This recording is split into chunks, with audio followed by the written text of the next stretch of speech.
Bonjour à tous, vendredi 7 octobre, dernière séance filmée de cette série de 6 vidéos qui a commencé jeudi dernier.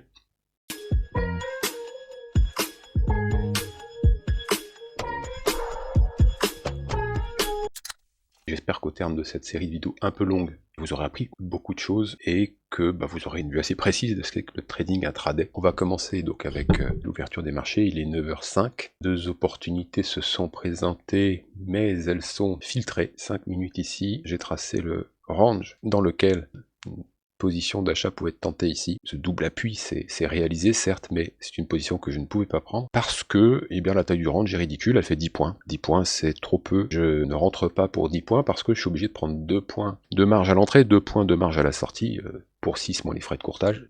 Non. Bon, alors, sur le DAX, le problème il est autre, car ici était 20 points, donc ça allait très bien. Non pas pour acheter parce que j'ai pas de support en dessous. Regardez, les prix baissent, donc quand ça baisse, eh bien on n'achète pas, on cherche à vendre, sauf quand on a un support. Et ici, sur le CAC, on a cette zone, support mensuel en gris, support hebdomadaire en marron. C'est la raison pour laquelle on peut s'autoriser à faire des achats, même quand ça descend.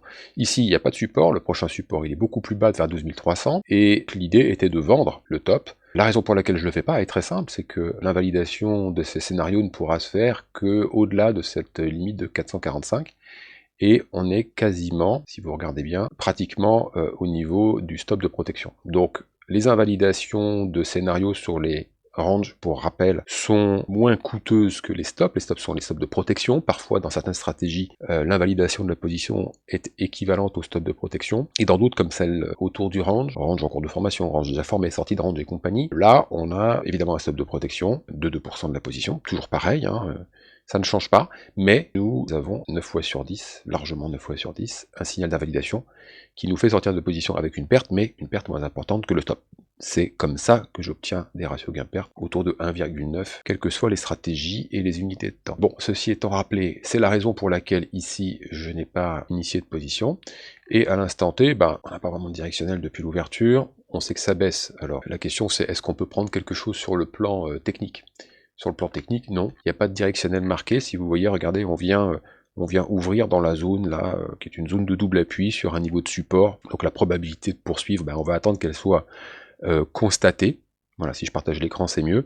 Donc double appui avec le niveau hier de fin d'après-midi, et également sur un niveau donc de support que je viens de commenter. Donc les prix baissent certes, mais ici on a du support, donc il faudra prendre davantage de pente, comme ça, pour envisager des signaux de vente d'accompagnement du mouvement. Bien sûr, si on repart dans l'autre sens, eh bien dans ce sens-là, je serai client également pour prendre des signaux dans le sens de la hausse. Mais si on sort de cette zone, d'ailleurs je vais retirer ça, c'était un trigger d'hier de position. Donc si on sort de la zone et qu'on prend de la pente, alors en effet, je vais chercher à accompagner le mouvement. Tant qu'on est proche des bornes, là, ça m'intéresse pas parce que la probabilité qu'on s'arrête reste très forte.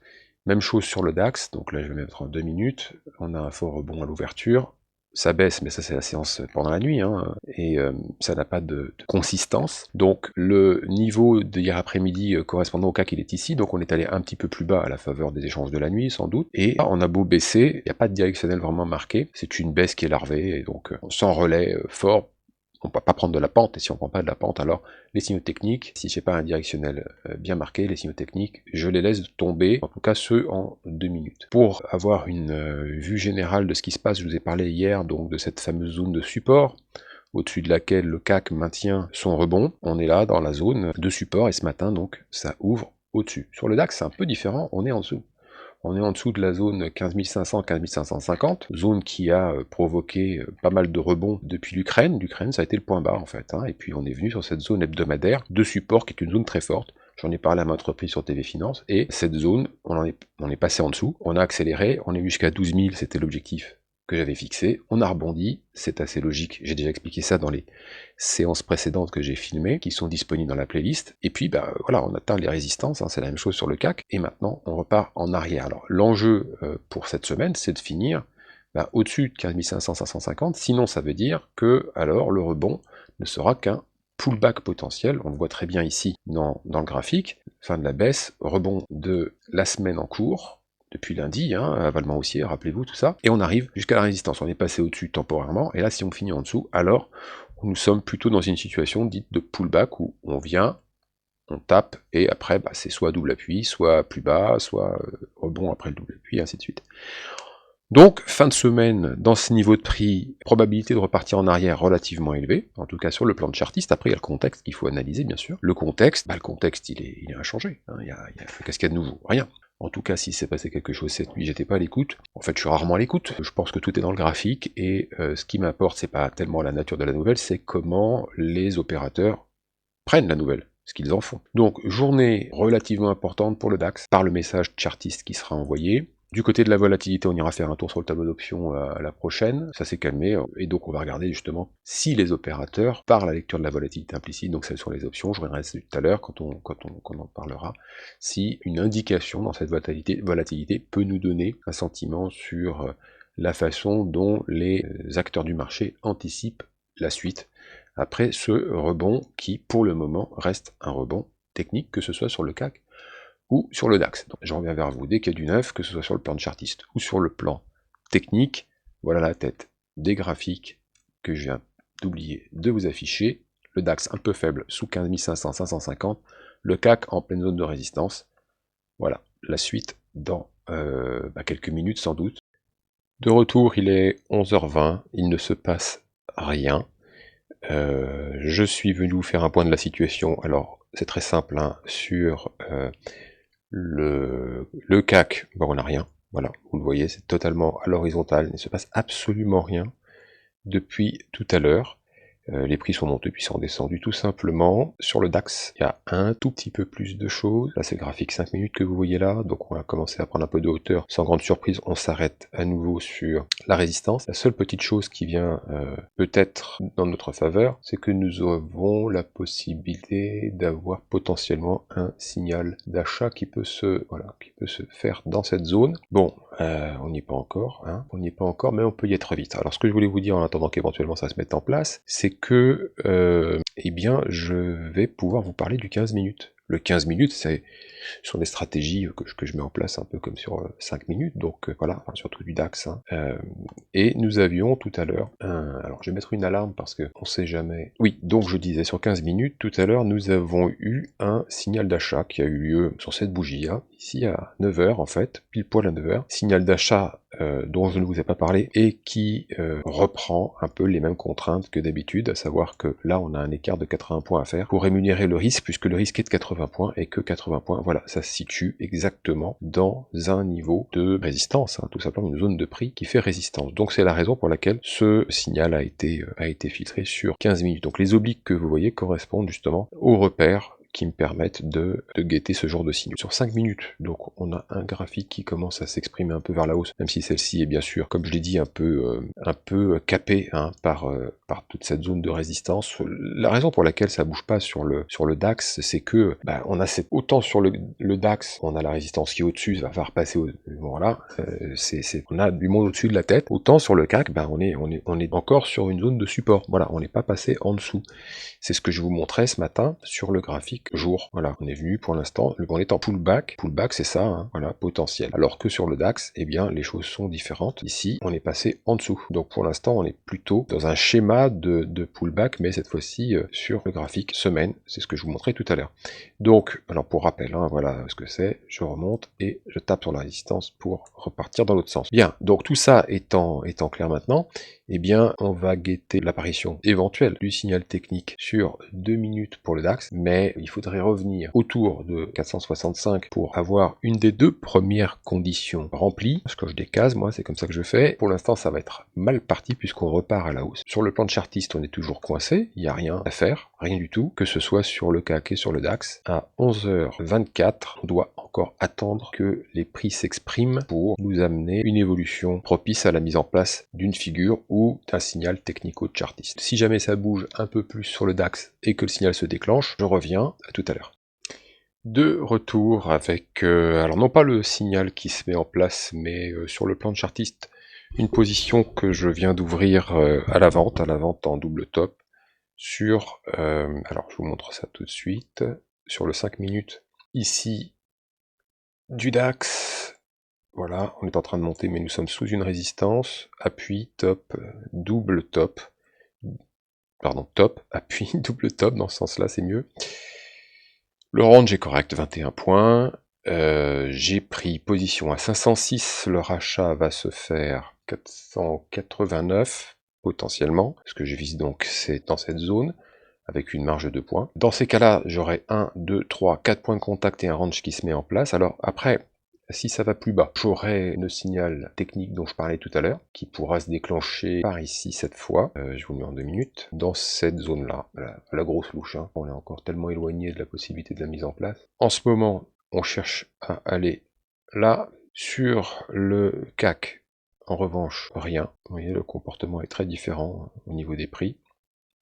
Par rapport à ce matin, le haut a été effacé par le DAX, pas sur le CAC. Donc comportement différent des deux indices par rapport aux niveaux qui sont dans la zone. On n'est pas du tout, l'un est en pullback haussier, l'autre est potentiellement en pullback baissier. Donc rien à voir l'un avec l'autre. De retour avec le résultat de l'opération, le profit a été réalisé. Donc ce qu'on va faire, c'est qu'on va juste indiquer maintenant ici, le résultat de ce premier trade, je dis premier parce qu'il y en a eu un autre qui lui était une perte très peu de temps après. Le signal que j'attendais dans la zone, là, ici, c'est produit. Et j'ai été fait à la clôture de la bougie en 2 minutes. L'achat s'est fait sur un signal pour jouer bien sûr un retour en arrière. Et puis j'ai été stoppé à 81. Voilà, cette opération ici, c'est une perte. Donc, 2 opérations pour ce matin, il est midi 8. C'est vendredi, on a déjà parlé du contexte, donc je vais pas revenir dessus. Et puis je vous retrouve après déjeuner, quand quelque chose se passe, j'enregistre. Depuis que j'ai mis en place cette série de vidéos, bon, on a eu des déconvenus, hein. Je me souviens de la semaine dernière, vendredi dernier, où pour un point, on n'a pas été fait sur le DAX. Et au final, au lieu de prendre 20 points, eh bien, on a pris une paume. Hier, on se retrouve pour un demi-point, au lieu d'encaisser, bah, on prend une paume. Alors, dans les deux cas, c'est des petites paumes, c'est pas le sujet, c'est pas très grave. Mais c'est juste que, du coup, ça m'a amené, et c'est à ça que je réfléchissais ce matin, je me disais, mais hier, rappelez-vous, il y avait une position sur le DAX où il y avait 19 points à prendre. Et puis on s'est arrêté à 18. Et je vous ai dit, bah on le vivait en même temps, hein, j'ai filmé à ce moment-là. En fait, voilà, j'étais placé et j'ai pas été fait parce qu'il n'y avait pas trop de densité. L'objectif a été touché et j'étais prêt à déclencher à la main, à prendre moins. Bon, après, l'objectif a été touché avant que j'ai eu le temps de cliquer. Mais qu'est-ce qui s'est passé en fait? Bah, il s'est passé que j'ai gardé en tête le demi-point un peu plus tôt dans la journée, le point il y a une semaine, et que ça m'a saoulé. Voilà, c'est tout. Je suis dans une phase de marché hésitante qui m'amène à moi-même prendre comme référence des choses qui ne sont pas habituelles. Donc à très court terme, on est tous avec un risque, un impact des informations récentes qui peuvent se mettre en surcouche sur les informations plus anciennes qui ont fait leur preuve depuis bien longtemps, qui sont d'ailleurs beaucoup plus fiables que ces informations immédiates. Donc il faut être très méfiant avec ça. Mais je vous parle de ça parce qu'en fait, si vous voulez, ça rejoint ce qu'on disait, sans une méthodologie qui a fait ses preuves, dans laquelle vous avez confiance, c'est pas possible de vous en sortir parce que, imaginez ça, ce que je viens de vous évoquer, c'est que dalle. Imaginez que vous preniez des positions justement sans repère précis, sans comprendre ce qui se passe, le marché va vous retourner la tête, mais en 2 secondes, dans des proportions tout autres, qui vous amèneront émotionnellement à prendre des décisions qui seront catastrophiques en termes de résultats au final.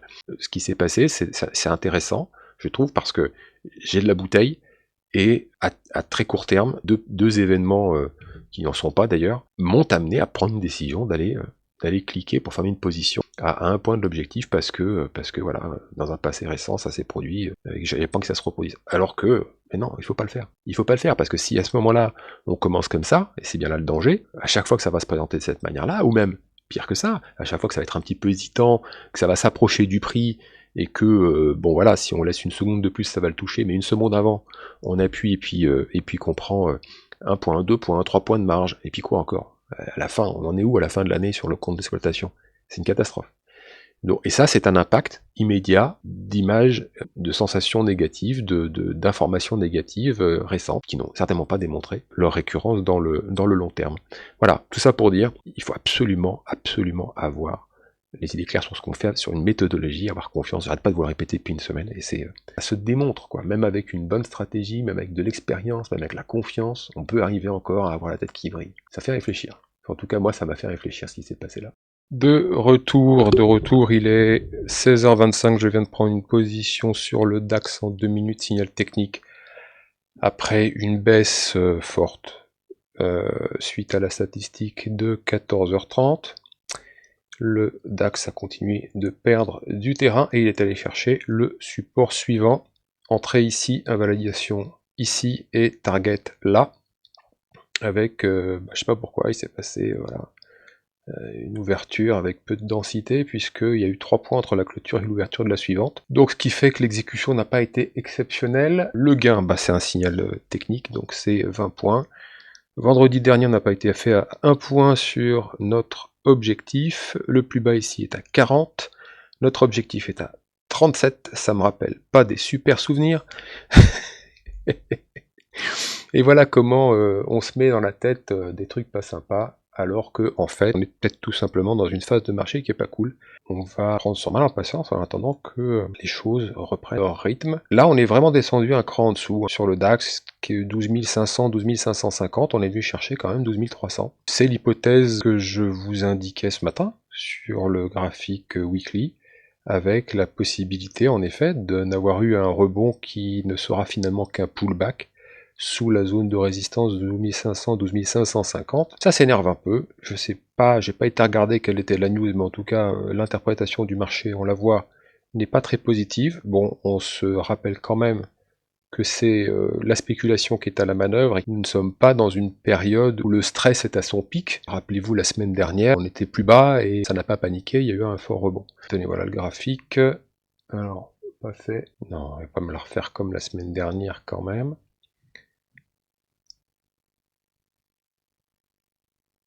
On va peut-être falloir y aller là, parce que j'ai pas envie d'avoir une semaine décevante comme la fin de la semaine dernière. Sur le CAC, on n'a pas eu notre signal technique qui s'est mis, ça y est, on a été fait, en place dans de bonnes conditions. Les rythmes sont différents sur les deux indices. Et donc on a pu le faire sur le DAX, mais pas sur le CAC. Est-ce que sur le plan chartiste, quelque chose se dessine? On va regarder sur 5 minutes rapidement, et on voit que il y a de l'amplitude, hein, il y a même un peu de vitesse par moment. Il n'y a rien ni sur l'un ni sur l'autre pour envisager quelque chose sur le plan technico-chartiste.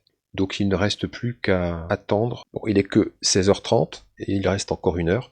Mais c'est la fin de la semaine. Compte tenu des mouvements que nous avons eus justement en fin de séance depuis l'ouverture américaine, on a un peu enfoncé le clou suite à la stade de 14h30 et à la baisse. Ça va être un peu plombé, ça risque de finir en haut libre. Beaucoup d'acteurs vont sans doute s'organiser pour le week-end. J'ai pas regardé le niveau de vol, tiens, on va regarder ça ensemble tout de suite. Hop, on retourne sur 25, 7, 25, 50. Vous voyez, ça baisse, mais la volatilité n'augmente pas. On reste dans les mêmes proportions que hier, et comme la semaine dernière, sous 12 500, et même sous 12 000, hein, c'était le cas le vendredi dernier, la volatilité n'explosait pas. La volatilité reste stationnaire, ça veut dire que, voilà, il n'y a pas de stress envisagé par les différents opérateurs. En tout cas, à l'échéance d'octobre, un peu plus lointain, ça nous donne quoi? C'est stable. Pas grand chose de nouveau sur le plan de la vol. Pour le moment, il n'y a pas d'augmentation du stress, ce qui tente à démontrer ce que je vous dis depuis déjà un bon moment. Les gens sont protégés, ils ne sont pas dans la contrainte de faire quelque chose, sont certainement pas dans la contrainte d'alléger leur portefeuille, de prendre des gains ou de couper des pertes, j'en sais rien. Je sais pas comment ils sont exposés, mais ce qu'il y a de certain, c'est qu'en tout cas, ils sont protégés. Et donc, par conséquent, pas tellement gênés aux entournures. Il y a bien un moment où, de toute façon, les protections vont plus être opérantes, mais comme tout se passe relativement dans le calme et que les niveaux sont assez clairement identifiés sur les graphiques, alors ça permet de délimiter les scénarios catastrophes et de se couvrir en conséquence. Voilà. Alors les couvertures, elles coûtent cher, hein, c'est sûr, parce que la volatilité reste élevée, donc devoir tourner des positions sur les puts, tout ça, ça coûte des sous. Bon, ça va impacter la performance, hein, c'est sûr, on est en octobre, c'est pas génial pour l'année en cours, mais bon, c'est comme ça, il faut faire son travail en fonction des événements. Je vais mettre en pause, de toute façon là on n'a rien. Allez, à tout à l'heure. On n'a rien eu de nouveau depuis tout à l'heure, alors il est un petit peu tard maintenant, 17h50. J'essayais de faire un petit peu le bilan de 6 séances passées ensemble depuis donc jeudi dernier. Petit retour vers les graphes et DAX 12 286 dans la continuité d'hier, une baisse relativement sensible, et sur la semaine, c'est effectivement un pullback qui est en train de se mettre en place sur le plan de chartiste, que ce soit CAC et DAX, ça ressemble avant tout à un rebond technique stoppé sous les résistances, un peu moins évident pour le CAC, mais c'est clair en tout cas sur le DAX. Et puis un bilan, d'après ce que je compte à la grosse, parce que j'ai pas été dans le détail, on arrive à quelque chose qui est autour de 250, 275 points au total. On n'a pas fait beaucoup d'opérations, on a filtré beaucoup d'opérations. On a eu à de nombreuses reprises des exemples de positions qu'on ne pouvait pas prendre et qui sont soldées par des pertes. D'autres se sont soldés par des gains, mais ce qu'il faut retenir, c'est que si ça coche pas toutes les cases, alors vous ne devez pas y aller. Je pense que maintenant vous avez bien compris à l'issue de toute cette série de vidéos, pardon, que l'encadrement du risque, c'est vraiment essentiel. Et puis après, eh bien, c'est de la répétition, confiance pour répéter et rigueur pour éviter de faire des pertes qui viendront impacter votre compte d'exploitation. De toute façon, avec un risque bien encadré, vous ne pouvez pas vous envoyer en l'air. Donc la seule chose qui peut vous arriver, si vous cédez un peu trop à la tentation, si vous n'êtes pas assez rigoureux, bah, c'est de dégrader vos gains, hein, tout simplement. Une semaine intéressante, parce que grosse baisse encore la semaine dernière, on a attaqué les plus bas, on a eu de l'agitation, on a eu un gros contre-pied, avalement haussier, reprise très très forte, 6,5%, on s'arrête sous les résistances et puis on repart en arrière. Des portes de saloon, de la spéculation qui occupe le terrain. Quand vous n'avez pas une méthode, vous faites exploser la tête. Vous avez été courageux si vous êtes resté jusqu'à la fin des vidéos, ou intéressé, parce que j'avais à vous dire, j'ai certainement été redondant, répétitif. Désolé, mais c'est pas facile. Vraiment, ça n'a pas été facile. Bon, je m'arrête là. À bientôt sur la chaîne. Ciao.